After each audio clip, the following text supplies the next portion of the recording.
And the Pope was the one who launched the jihad to liberate the Holy Land. That Europe, which was Christian, was suddenly and mysteriously transformed from a Christian civilization to an essentially godless civilization. There are those who cannot understand the subject. I can't help them. But not all are like that. There are those who have eyes with which they can see, and ears with which they can hear, and hearts with which they can understand.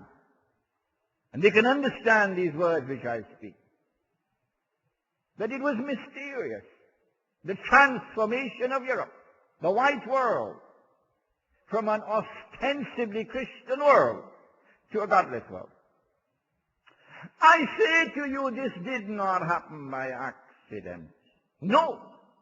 It was part and parcel of a grand design that Europe became the civilization of Gog and Magog.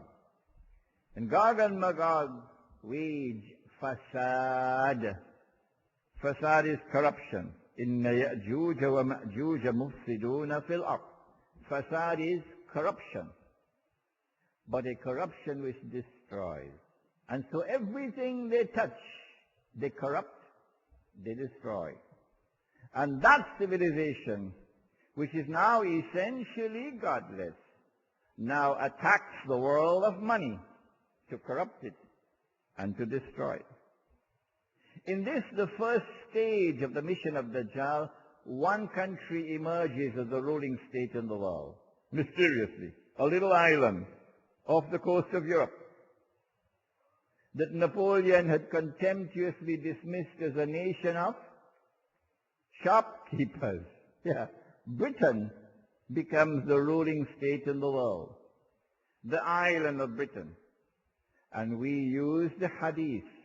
We have done it in the lecture on Gog and Magog. You find it in this book, Jerusalem in the Quran. Prophet Muhammad ﷺ spoke about an island connected with Dajjal. And we were able to demonstrate that that island was Britain. This island becomes the ruling state in the world in the first stage of Dajjal's mission.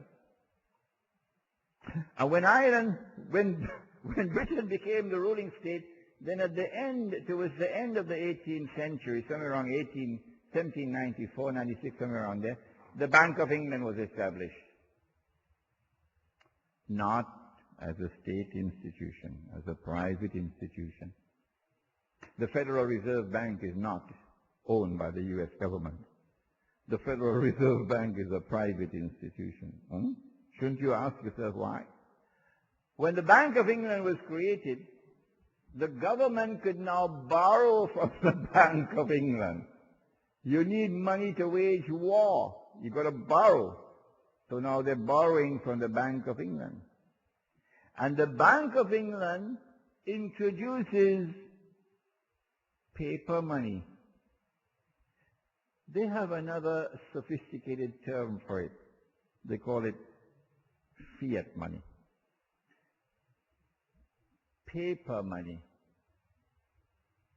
And then the Bank of England introduced something else. If I have $100 and you want to borrow from me, the maximum I could lend is 100, isn't it? If I have 100, how I could lend you 200? Not possible? No? But the Bank of England did it. Yes. It's called fractional reserve banking. If I have 100 and I know the depositors will never come and take everything at the same time, I could easily lend 1,000. So I can manufacture money. I can create money out of nothing. And so from the time the Bank of England started using paper money, They now became the moneylender of the world. London becomes the financial capital of the world, the money-lending capital of the world. Europe then went on to colonize the rest of the non-white world. And when Europe colonized, not only did Europe plant political shirk, but Europe also transformed the economy into an economy based on riba. Only when these things were in place did the slave master decolonize. Only then.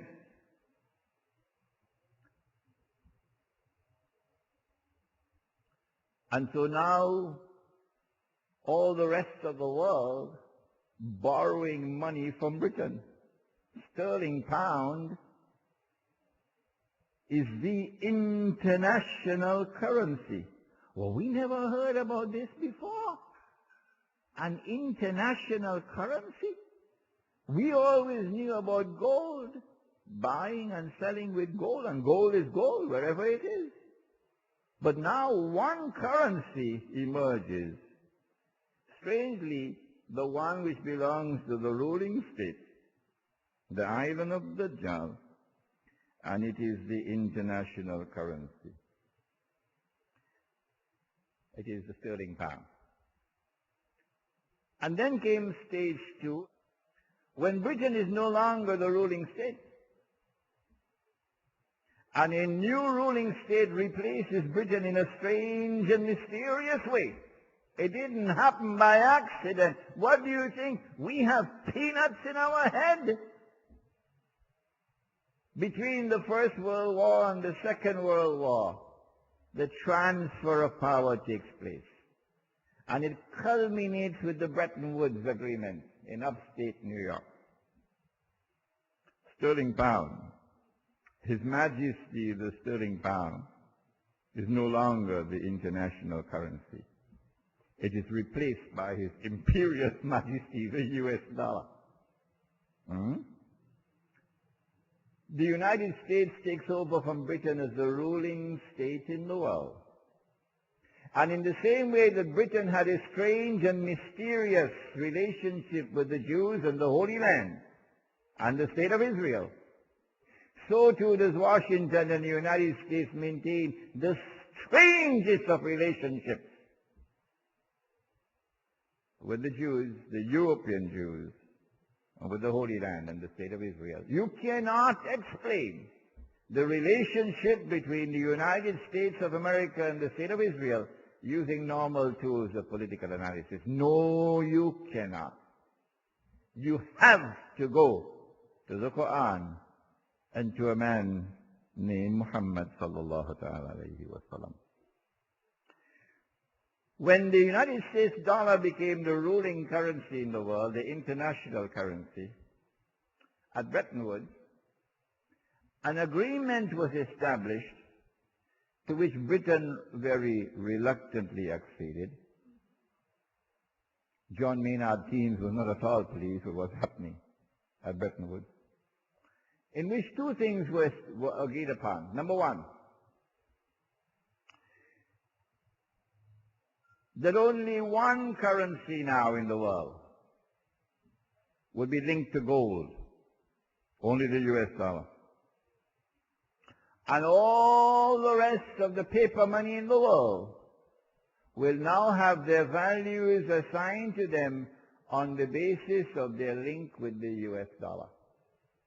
So when you ask, what is the value of the Pakistani rupee? And you were to answer and say, well, 6,000 rupees to an ounce of gold. People will look at you as though you came from Mars. No, that's not the answer. The answer is that the value of the Pakistani rupee is 56 rupees to the US dollar.